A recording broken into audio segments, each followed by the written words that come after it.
Hey guys, what's going on? So in the last video, we talked about how to print hello world, and we also talked about the let and var keywords, and those are really important in Swift and in app development. Today, we're going to talk about something a little bit more different, but something still pretty basic. So we're going to talk about data types. So in this video, first I'm going to explain what data types are, then I'm going to explain what types of data types are used in Swift. Then I'm going to talk about the very important concepts of declaring and initializing variables and constants. And finally, I'm going to put those all together within code. So without further ado, let's get started. So what is a data type? In general terms, a data type is just how computer stores certain types of information and how the computer acts upon that information. So for each different data type, the computer stores it in a slightly different way, and you can do different things to it using code. So, what different types of data types are in Swift? Well, they're pretty similar to other coding languages. If you aren't familiar, this should still be fine, because many of these data types have their roots in math or Boolean algebra. Alright, so in Swift, there are 4 main data types. The first one is a really simple one, integers. So the first data type, integers, is essentially any number, negative, positive, or 0, that doesn't have any decimal places. For example, the number 3, or 7, or 1 million, or negative a million, or 0, those are all integers.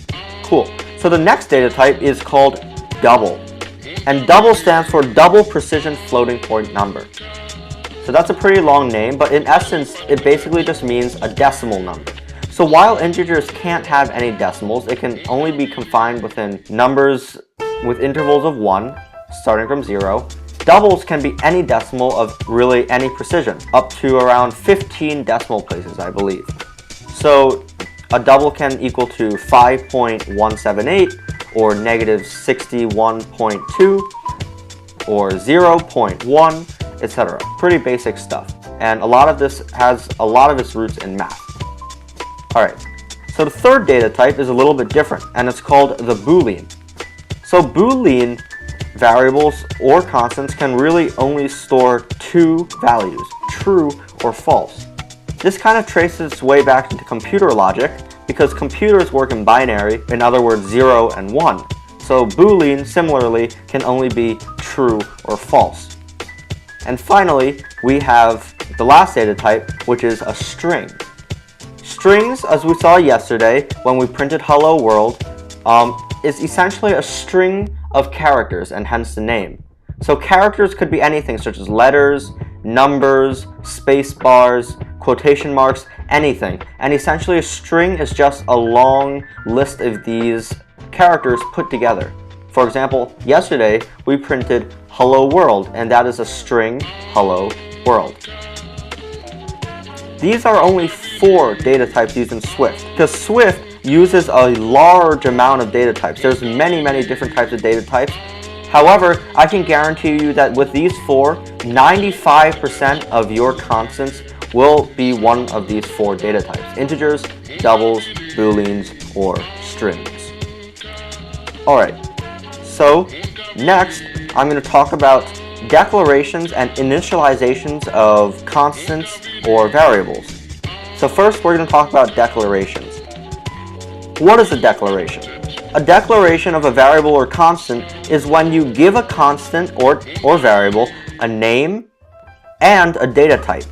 So let's just say that we want a constant, an integer, and we call that integer number. Then we specify to the computer that that number is an integer. Essentially, this means that you declared that variable.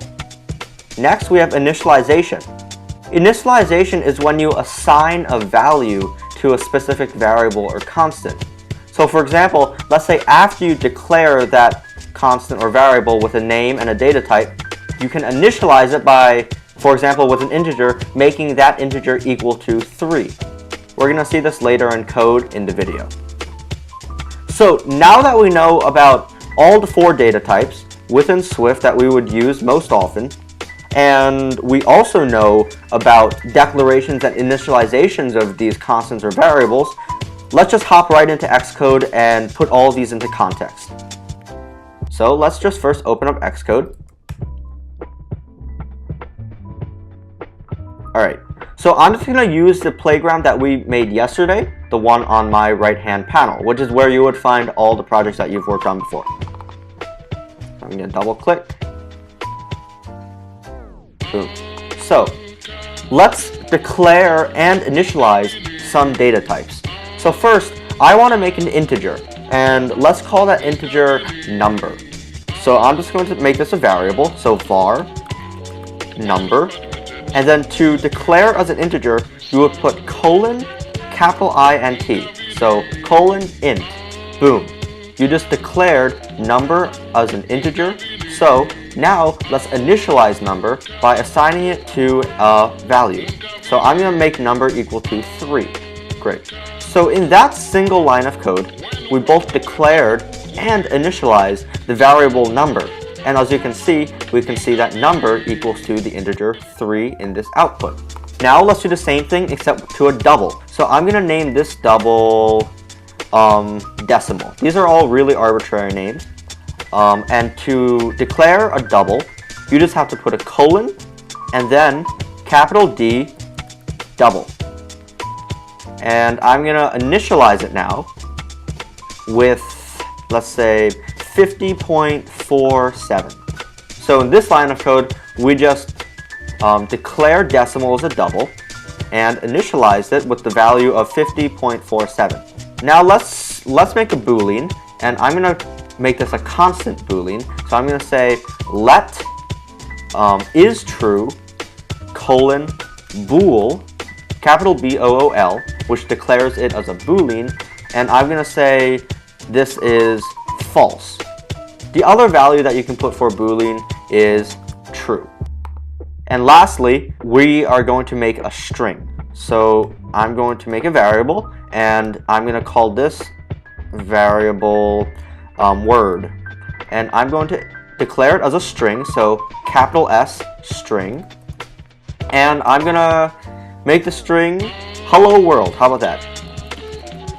Hello world. So in these 4 lines of code, we just declared and initialized all the main data types in the Swift language.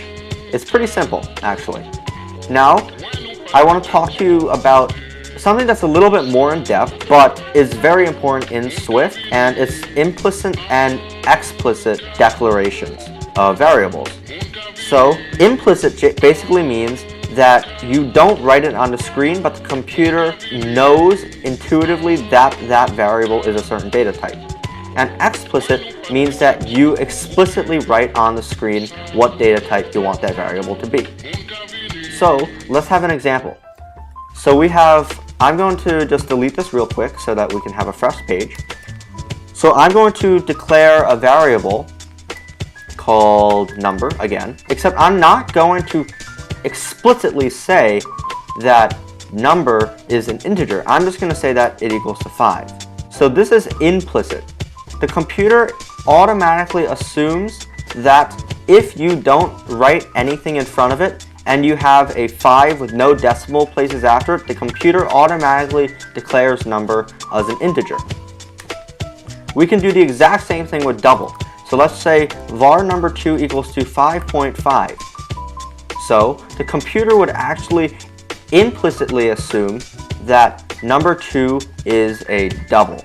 So that's just basic implicit declaration. And as we've seen before, explicit declaration, if we want to do the same thing, it would be equals to 5, and var number 4 double equals to 5.5. And so explicit declaration makes it absolutely certain what type number 3 and number 4 is. Alright, in this video today, we reviewed a lot of cool concepts. So first we talked about data types, and I taught you the 4 most used data types in the Swift language: integers, doubles, booleans, and strings. We also learned about declarations and initializations of constants and variables, which we do with a colon and the appropriate type afterwards. We also talked about how to use this in context of how to initialize and declare these 4 data types. And finally, I also touched upon implicit and explicit declaration of variables and constants. Great job, you learned a ton, I hope. In the next video, I'm going to talk about how these different data types interact with each other with a concept called operators. See you then.